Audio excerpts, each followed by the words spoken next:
Hallelujah. आज मैं आपको यीशु के बारे में बताने पे हूँ।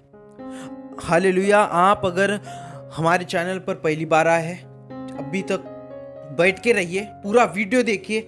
यीशु को आपके सामने पेश करने पे जा रहा हूँ। आपने यीशु के बहुत सारे चेहरे को देखा कि वो चंगा करता है, भला चंगा करता है, वो आशीष देता है, अनुग्रह करता है। लेकिन मैं आपके सामने यीशु का एक ऐसा चेहरा पेश करने पे हूँ जो आपको आपकी आंखों पे आंसू ला देगा, जो आपको रुला देगा। मैं आपको बताना चाहता हूँ कि इस वीडियो को जरूर पूरा अंत तक देखिए। तो आज मैं आपको बताऊंगा कि आप पापी थे, आप गुनहगार थे। किसकी नजर में? परमेश्वर के नजर पे। परमेश्वर मानव जाति को खत्म करने वाला था। जैसे नूह के वक्त परमेश्वर ने किया, वैसे ही मानव जाति को परमेश्वर खत्म करने वाला था। लेकिन यीशु के वजह से आप और मैं अब तक परमेश्वर धीरज धरा हुआ है।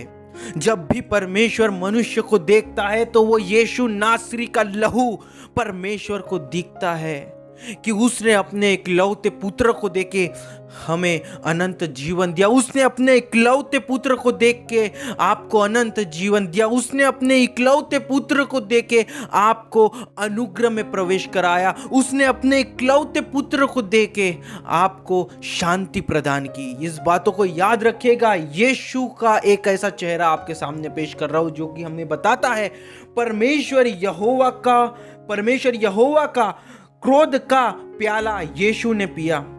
इसलिए मैं आपको बता रहा हूं, यीशु ने प्याला पिया, परमेश्वर यहोवा के क्रोध का प्याला उस यीशु नासरी ने पिया जिसे हम कहते हैं वो आशीष देता है, वो अनुग्रह करता है, वो चंगा करता है। तो मैं आपको बताना चाहता हूं, ये परमेश्वर का चेहरे को आपने देखा था क्या प्रभु यीशु मसीह के इस चेहरे को आपने देखा था कि प्रभु ने आपके खातिर, आपके गुनाह के खातिर, आप व्यभिचार करते थे, मूर्ति पूजा करते थे, कत्ल करते थे, हर एक पाप मनुष्य कर बैठा। लेकिन प्रभु यीशु मसीह ने वो क्रोध का प्याला जो परमेश्वर हमारे ऊपर उंडलने वाला था, हमें दंड देने वाला था, हमें नष्ट करने वाला था, हमें मार डालने वाला था, इस ब्रह्मांड को खत्म करने वाला था, प्रभु यीशु मसीह के जरिए से प्रभु यीशु मसीह ने परमेश्वर यहोवा के क्रोध का प्याला पी लिया।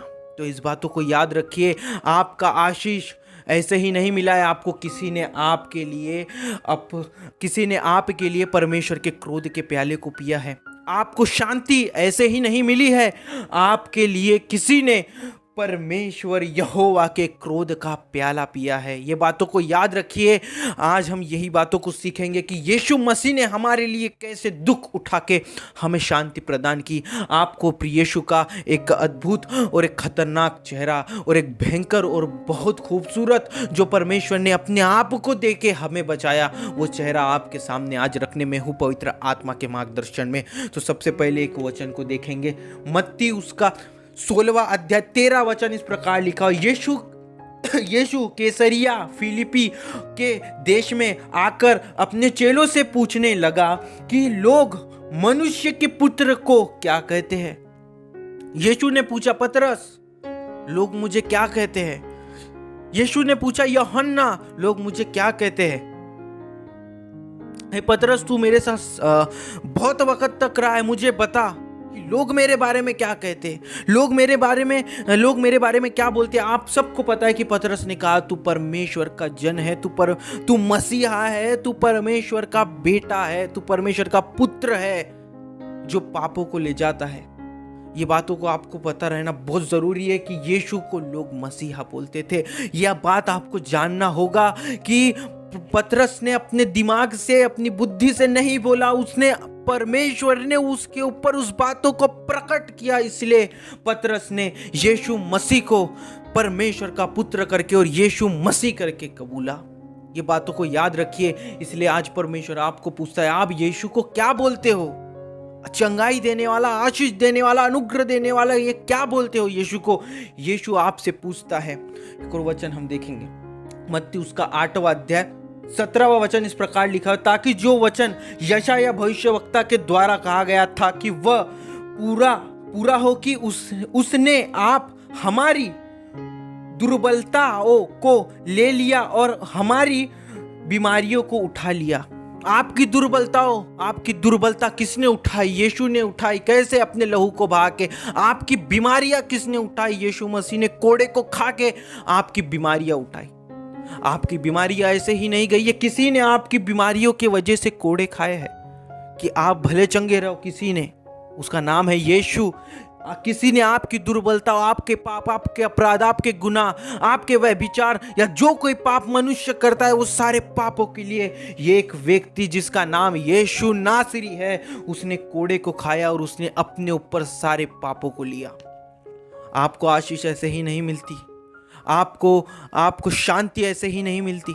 आपको अनुग्रह ऐसे ही नहीं मिला है। किसी ने बहुत भयंकर अपने आप को दिया है, किसी ने बहुत भयंकर अपने लहू को बहाने दे दिया है, किसी ने अपने शरीर को दे दिया है, तब जाके आपको शांति प्रदान हुई है, तब जाके आपको अनुग्रह प्रदान हुआ है, तब जाके आपको स्वर्ग का जीवन प्रदान हुआ है, तब जाके आपने परमेश्वर को हे अब्बा, हे पिता करके पुकारा है। किसके जरिए से? यीशु के जरिए से।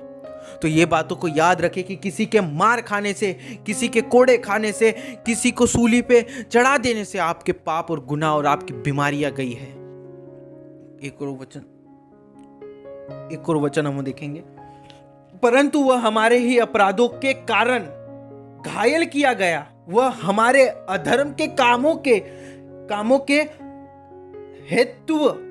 हेतु कुचला गया। हमारी ही शांति के लिए उस पर ताड़ना पड़ी कि उसके कोड़े खाने से हम चंगे हो जाए। आपको शांति ऐसी नहीं मिली है, किसी पे ताड़ना हुई है, किसी को मारा गया है, किसी को भेदा गया है, किसी को सूली पे चढ़ाया गया है, उसका नाम यीशु है। आपको शांति ऐसी नहीं मिली, आपको अनुग्रह ऐसे नहीं मिला। आपकी शांति ना पैसे से खरीदी हुई है। आपकी शांति के लिए एक व्यक्ति ने अपने बदन के लहू के हर एक कतरे को बहा के आपको शांति प्रदान करा है परमेश्वर के जरिए से। ये बातों को याद रखिए। आपकी शांति ऐसे नहीं मिली।